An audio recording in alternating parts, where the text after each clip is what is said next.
Aujourd'hui, dans le livre de la jungle Mission Safari, on va apprendre des choses sur les chacals et les suricates qui sont très malins. On va découvrir le mystérieux grand-duc de Blackiston et des visons très coriaces. Cœur de la forêt vierge, chaque jour est une quête. Et Mowgli sait se défendre face aux dangers qui guettent. Un petit boudin au fin fond de la jungle. Cette histoire se nomme le livre de la jungle. Avec tous ses amis, s'éveille à la vie. Cette histoire s'appelle le livre de la jungle. Rencontre éternelle, le livre de la jungle.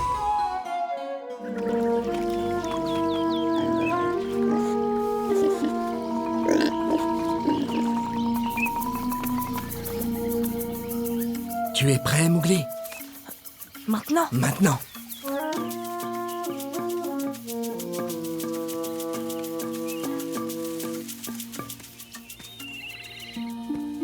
Oh, j'espère qu'il n'oubliera pas de bien prendre son temps et de respirer profondément. Oh, mais ne t'en fais pas. Tu t'inquiètes plus qu'une maman singe. Oh, ça s'est passé comment, hein? je n'ai pas réussi. Je ne chasserai jamais avec les loups. C'est vrai? Oh, Si tu nous racontais ce qui s'est passé. C'est la faute de Fauna.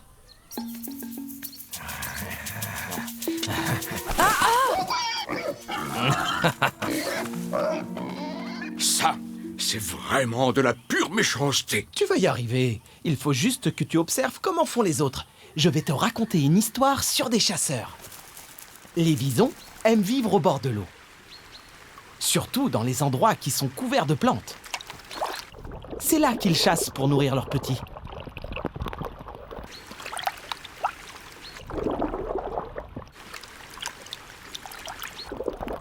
Les bébés visons naissent aveugles et n'ouvrent les yeux pour la première fois qu'à l'âge d'1 mois. Avant ça, ils doivent rester dans leur terrier et attendre avec impatience que leur maman leur apporte à manger. Tant que les petits sont trop faibles pour se nourrir eux-mêmes, leur maman n'a pas une minute à perdre. Elle n'arrête jamais de chasser. Les visons sont d'excellents nageurs et se sont parfaitement adaptés à la chasse dans l'eau. Leurs pattes sont palmées comme celles des canards et leur épaisse fourrure les protège de l'eau.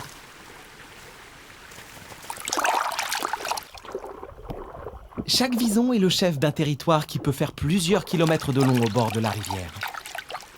Pour ce qui est de la nourriture, ils ne sont pas très difficiles. Aujourd'hui, c'est du poisson.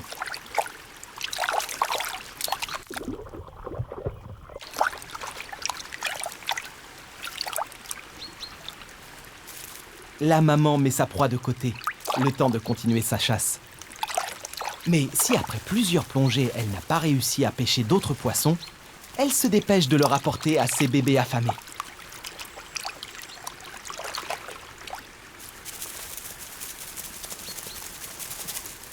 Le sais-tu?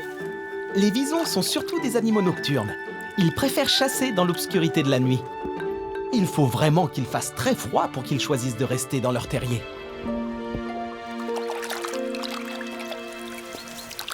Mais moi, je suis complètement nulle. Akela me l'avait dit. Il avait du mal à croire que je sois capable de chasser aussi bien qu'un vrai loup. C'est ridicule. Il faut juste que tu trouves l'occasion de montrer de quoi tu es capable. Attends ici. Oh, c'est loup.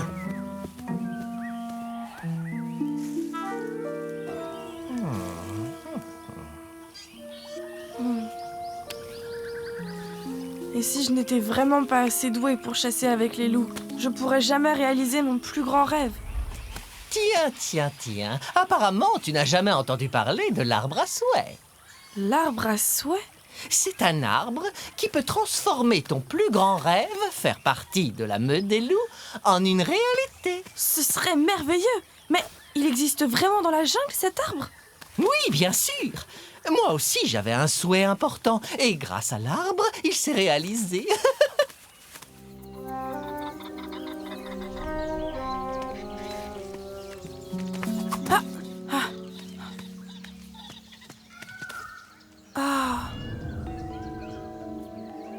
Le voilà, c'est lui. S'il te plaît, arbre, je voudrais que tu réalises un souhait très important.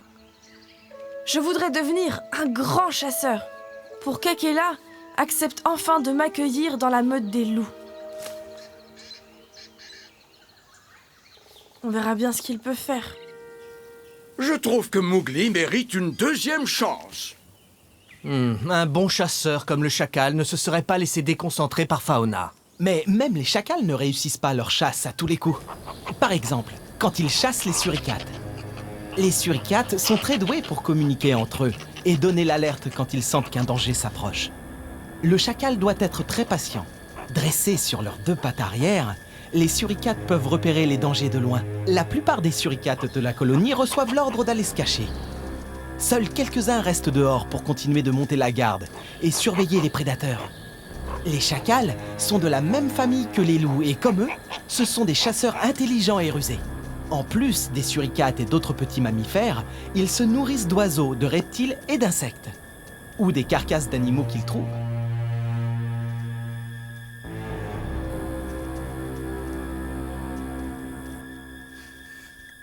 Mais il leur faut beaucoup de chance pour arriver à attraper un rapide suricate. La patience ne suffit pas toujours. Souvent, il faut savoir abandonner la partie. Surtout s'il commence à faire nuit. Ils auront peut-être plus de chance un autre jour. Une fois le chacal parti, les suricates sont enfin tranquilles. Les suricates vivent en petites colonies qui regroupent plusieurs familles et qui comptent en tout environ 30 animaux.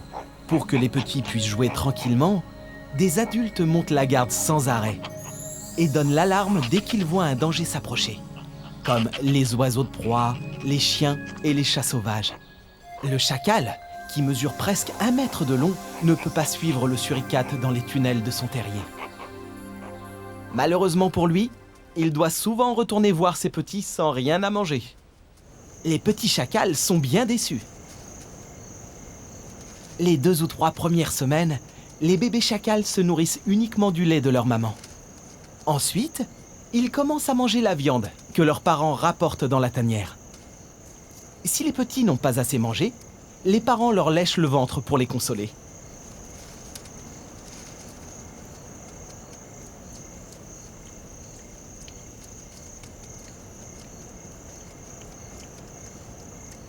Au fur et à mesure que les petits grandissent, ils ont besoin de plus en plus de nourriture. Ils ne peuvent pas encore chasser eux-mêmes.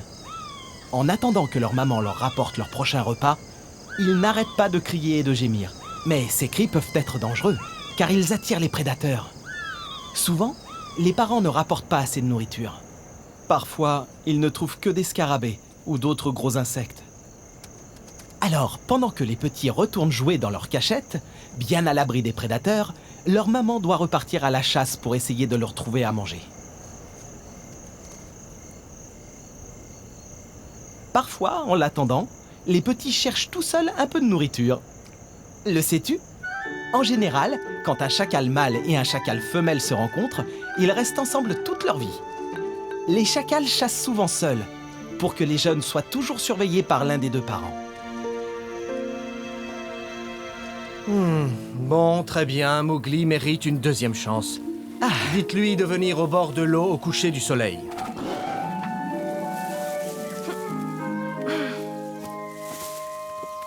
Mowgli, Akela te redonne une chance! Enfin, je vais pouvoir montrer que je suis un vrai chasseur. Merci, Bagheera. Merci beaucoup. Et ne te laisse plus déconcentrer. Tu m'entends? Balou, enfin, ne t'inquiète pas.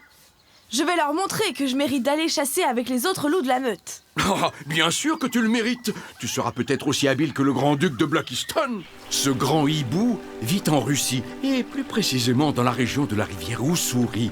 Pendant l'hiver, les températures y descendent à moins 30 degrés.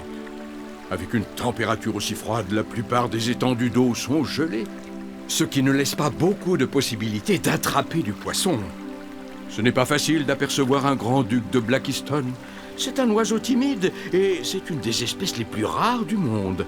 Les scientifiques pensent qu'il doit rester moins de 1000 grands-ducs de Blackiston en tout. Ils ont de très bons yeux qui leur permettent de chasser la nuit sans aucun problème. Justement, on les reconnaît facilement à leurs yeux impressionnants, de couleur jaune-orangé. Ils trouvent suffisamment de nourriture même pendant l'hiver, parce qu'il reste toujours des endroits où l'eau n'est pas gelée.